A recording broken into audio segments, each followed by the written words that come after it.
Hello and welcome back to English with Gemma, where we turn English practice into progress. I am currently fighting with my cat because he will not leave my lights alone. I've set up some lights in the background and he's just being crazy. He's obsessed with them because they look like stars, and I think he can't tell the difference between what's real and what's not. So he keeps trying to attack them, but we will just ignore him if he's annoying. Um, Hi, what's up? Today is going to be very kind of casual and laid back. I look I look like I just rolled out of bed, honestly. Sorry about that, but I'm extremely tired right now, so I um just thought let's do kind of a catch up episode. I will let you guys know what's been going on, and just kind of hang out with me on your Saturday afternoon. Right now I'm recording on Friday night. I normally don't record the night before I post, but I'm, like I said, very tired and disorganized this week. So here I am. Um, I am so excited for it to start getting lighter later in the day. Like I just need the light to feel productive. It's something I like really just can't wrap my head around, that it gets dark at like 5 p.m. Um, I just feel so like burnt out and unproductive at the end of the day after I finish teaching in winter. I'm in Spain, for those of you who don't know, and it's winter right now. And I just cannot find the motivation to do things after I finish my teaching for the day. So, yeah, it's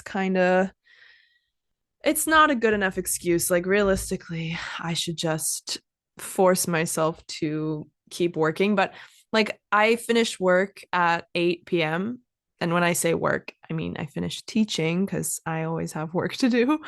So I finished teaching at like 8 p.m. and then I'm just done by that time of the day. I'm just done. Like, I'm so exhausted, and then I have to like make dinner, or I've been meal prepping. I've been really good about meal prepping recently, actually. I'm very proud of myself.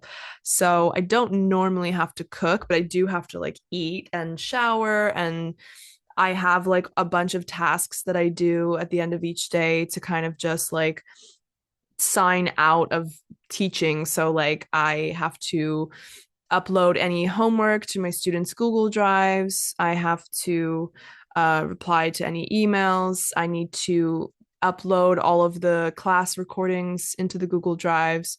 I make notes on every single class that I have every day, so I know what I've done with all my students, because when you have a lot of students, it's hard to keep track sometimes of what you've done, especially when there's like a week in between classes. So I do all those tasks, and then by the time I'm done like the logging off process, it's like 8:30, and then I eat, it's like 9, and then I'm showering at like 9:30, and then I'm just like I want to go to bed and read my book. Like, and I love my book right now. I'm reading Akatar. It's a series. It's ACOTAR, Akatar, and it stands for A Court of Thorns and Roses. So it's called like the Akatar series. And these are all the books that are inside the series. And it's like fantasy romance. Normally, I just ripped the book. Why is this my life? Sometimes I just think, why? I just ripped the edge of the book. Whatever. It's a paperback, so that happens. If it was a hardback, you know, but those are more expensive. So I always get paperback. They're just easier to like carry around. They're less heavy as well. But she's a thick girl. She is a thick book. I'm about halfway through, actually, and that's only like a week of reading this. And I am a friggin' slow reader, I'll tell you that. But this book has me hooked. Like I cannot put this thing down. It's just so fun to like escape into a world that doesn't exist and kind of just forget about reality for a while. And not a lot of books do that for me. So when I find a book that allows me to just completely get hooked on it, I just can't put it down. So I am flipping through that book pretty quickly. And I think I have two more left in the series. That's the second book of the series. But if you like fantasy, or you know what? No, like you don't even need to like fantasy because my sister, my older sister, and my little sister too, which I'm not sure how appropriate is for her because it does have a lot of romance, if you know what I mean. So it's a spicy book. Don't recommend this to your grandma or your mom if you don't have that type of relationship with them. It is pretty spicy. There's a lot of romantic scenes, but the storyline is also very, very good and detailed, and you just get totally like enthralled um, and just sucked into this world. But what I was saying is that my sisters both read it, the whole series before me.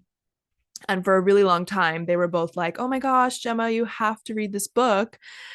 And I was like, I don't know, like fantasy's not really my thing. And it's true. It's like I think I read the Chronicles of Narnia when I was like in middle school because we had to, but like like fantasy books are not really like my thing. But honestly, this is just a whole different ball game. Like you don't need to like fantasy to like this. So yeah, highly recommend Akatar, A Court of Thorns and Roses.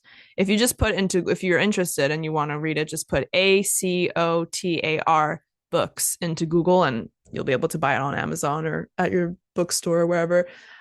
Obviously, if your level of English is not pretty much C2, I would recommend reading it in your own language. I'm not recommending this as an English learning practice novel. I'm recommending this as a book that you should read in your native language. It's translated into so many languages, so I'm sure you'll be able to find it in yours, but I am not recommending that you read this book in English. Even I, as a native speaker and English teacher, am like not struggling, but it's not a book that you can read easily if you are not native. So, or, native like level. So if you want a really, really big challenge, then of course go for it. I'm not saying don't, but please just don't think that I'm like recommending it as a book to practice your English. It's definitely not that. But if you want a really good book that you're just going to get sucked into, highly recommend A Court of Thorns and Roses saga, and in your native language if you can find it. So yeah, that's what I've been doing these days. I've been reading a lot, just kind of laying low, which means when you just mind your own business and stay in at home, don't really go out much, don't do much. And I've been laying low and staying at home because, well, number one, I'm waiting until spring comes, and number two, I'm working on something really exciting. So once it starts to get lighter outside, like I said, I'm sure I will start doing more out of the house. But this project that I'm working on has also really kept me inside. And I don't want to go too in depth talking about it, because it's not going to be ready for a really long time, I think, realistically. I'm going to need at least another 6 months to possibly 1 year to finish this project. I'm hoping more around the 6 month realm. I hope that's realistic. I think it is if I really put my head down and work hard on it. But basically, what I'm working on is a platform where you will be able to do oh no, my camera decided to give up on life. 1 second. Okay. We're back. What was I saying? So it's an English with Gemma platform. And what I mean by platform is a website, where basically you go onto the website and you will have at the beginning just one course, because I can only work on one course at a time.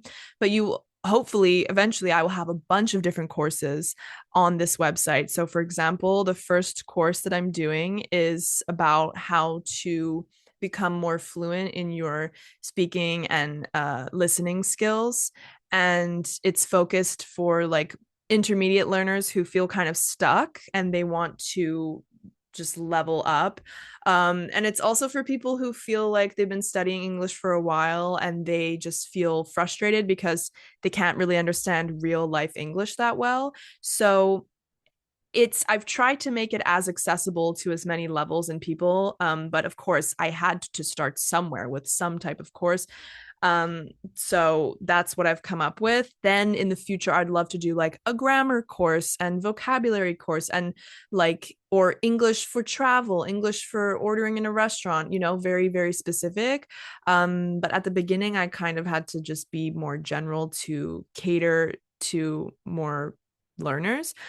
But it's really exciting because it's something I've been thinking about doing since I started English with Gemma, like literally six years ago. Yeah, like around 6 years ago, I started this journey of teaching on my own, my Instagram, my YouTube channel. My YouTube channel is younger than my Instagram, and my Spotify the same. Spotify and YouTube, I think, are probably 3 years old now or 2 years old.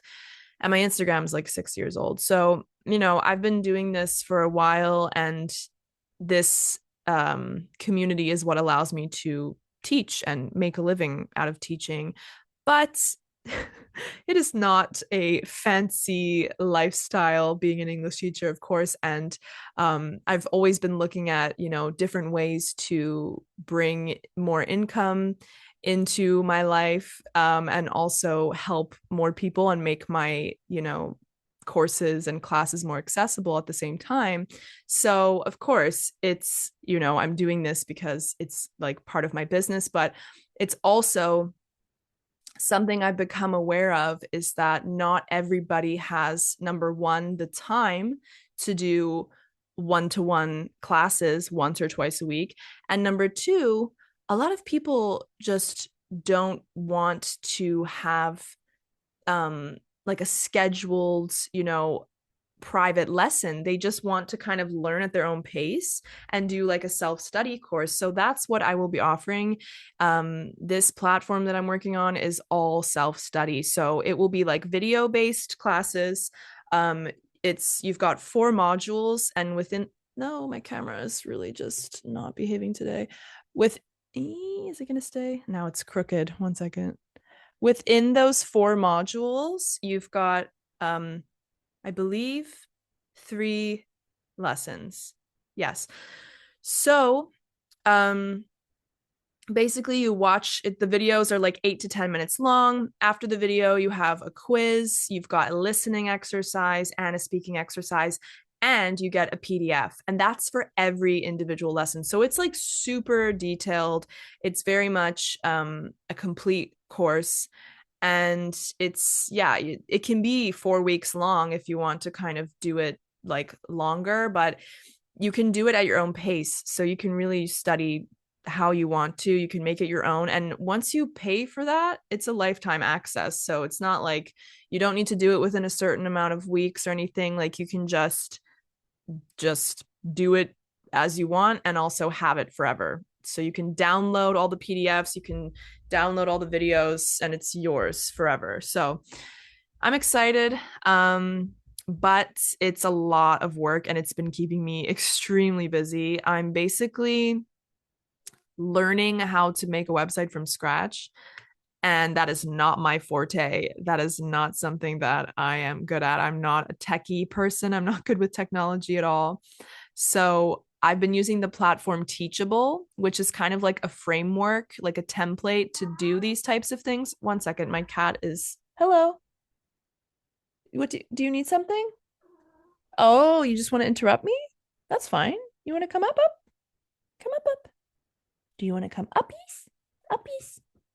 No, he just wants to be disruptive. He doesn't want attention. He literally just wants to disturb the podcast. Do you want to come say hi to everybody, or are you just being annoying? No, he's just being annoying.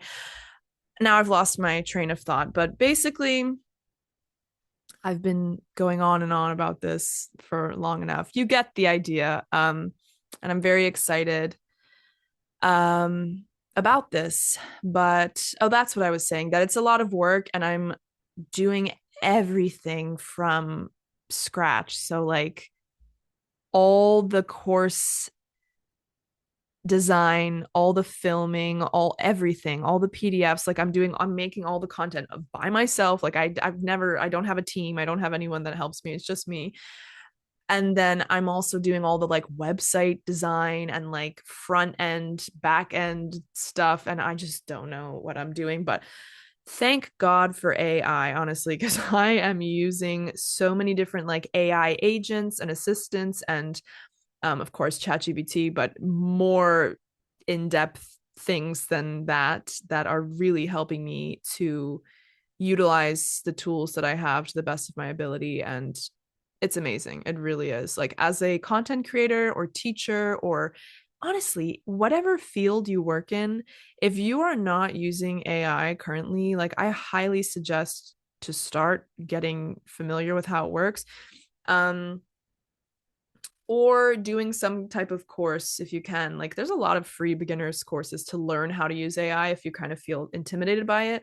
And I know AI is kind of controversial. People are saying it's going to take your job and it's making some professions obsolete, which means no longer useful. But I think that you have to stop being afraid of it and try to learn to embrace it, and how you can kind of utilize it to make your job uh like stronger and make your skills stronger, and like learn how to work with it, because eventually it is going to become, I mean, it's already so powerful. And it's true that if you kind of don't become part of the movement, you get left behind. So I really think that it's super important for everybody, no matter what field you're in, to kind of have at least a basic understanding of how to use AI, because there are just so many companies and job roles that like need you to kind of know what you're doing when it comes to AI. So, and like the more you understand something, the less afraid of it you become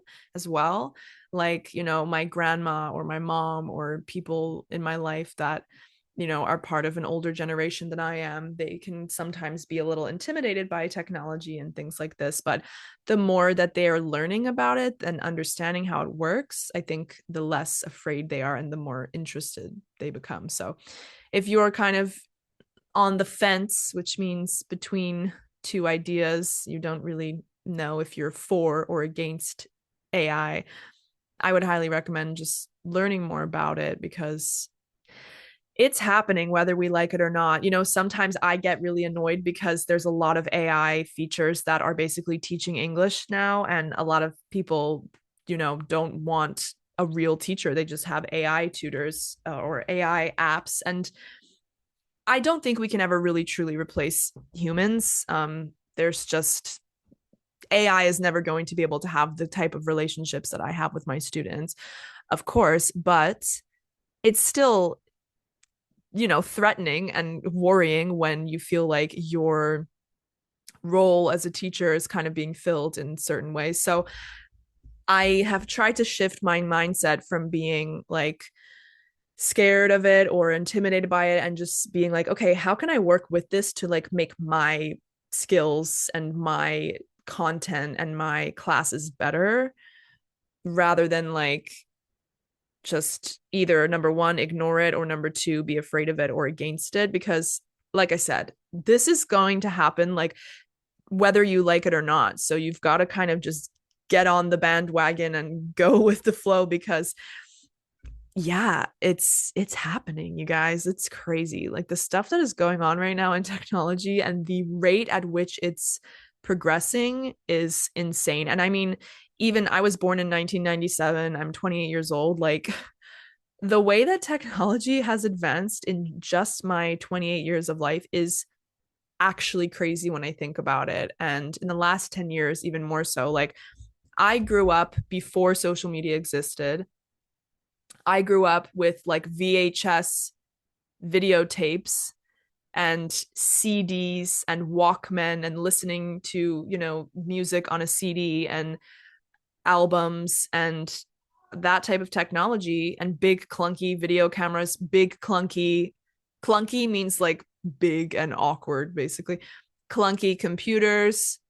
I remember dial-up connection to the internet. Like, but then at the same time, I also was a part of the generation that's like super addicted to Instagram and TikTok and like the birth of social media. I literally was like a child slash teenager when that all happened.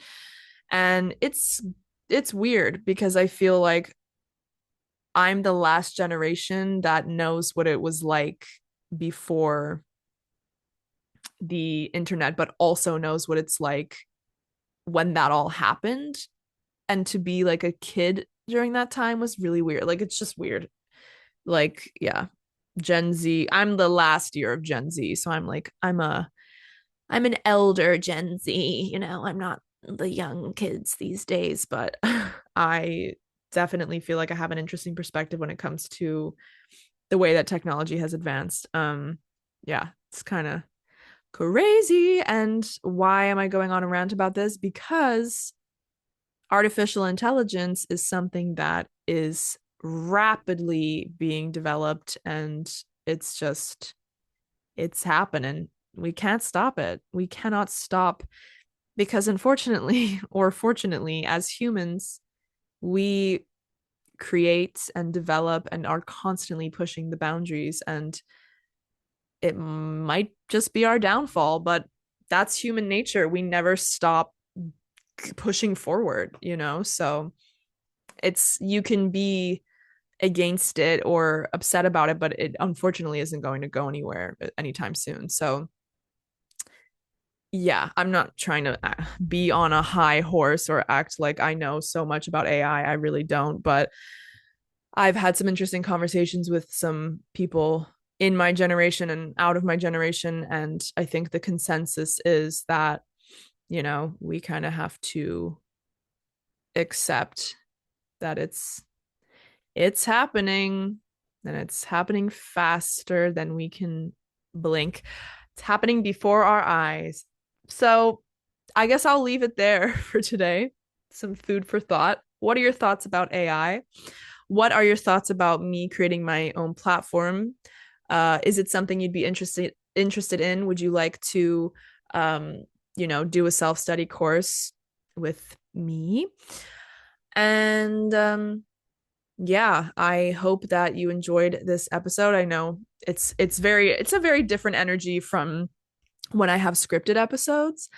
Um, and I know that a lot of you guys actually do enjoy it because it's more just like sitting down and having a chat with somebody. And I think a lot more native speaker and natural expressions come up because I'm not really thinking of like what I'm going to say. And it just, the way that I talk naturally um, shines through, and I'm able to like highlight some interesting vocab or phrasal verbs or grammar or whatever.